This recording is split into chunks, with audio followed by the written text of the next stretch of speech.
যা অ্যাচিভমেন্ট ছিল all achievement আমি আমার ফুটবলের জন্য দিয়ে দিছি, বাংলাদেশের ফুটবলের জন্য। আমার কাছে কিচ্ছু নাই, সব ফুটবলের জন্য। একটা গাড়ি কিনছি আপনি 49 লাখ টাকা দিয়ে, যেটা দিয়ে আমাদের একাডেমির প্লেয়াররা বিভিন্ন জায়গায় খেলতে যায়।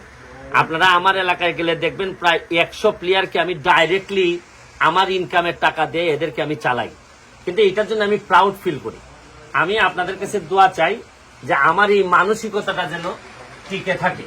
আমাদের এখানে একটা কথা বলে যে মানুষের যখন বয়স বাড়ে তখন নাকি তার চিলড্রেন এবং তার সম্পদের প্রতি, প্রপার্টির প্রতি নাকি তার লুবি হইতে থাকে।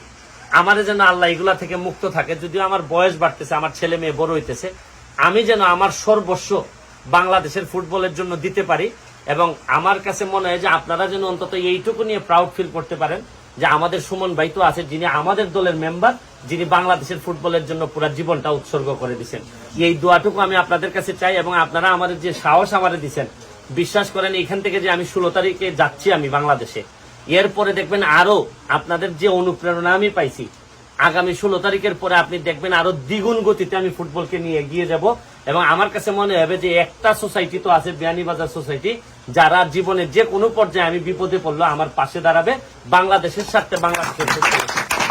আমি আবারও আপনাদের যারা এখানে আছেন সবাইকে, বিশেষ করে আমার দাদার সাথে, ইটস মাই প্রিভিলেজ যে দাদার সাথে একসাথে আমরা এই বৈশ্য দাদার সাথে খেললাম। এবং আমাদের Zaker he is a wonderful man, wonderful person. আর আরেকটা বিষয় হচ্ছে গিয়ে আপনাদেরকে বলতে চাই, আরেকটা জিনিস হচ্ছে গিয়ে আমাদের ব্যারিস্টার সুমন ফুটবল একাডেমিতে আমরা নতুন একজন প্লেয়ার নিছি, এই যে বিয়ানীবাজার স্পোর্টিং ক্লাব থেকে।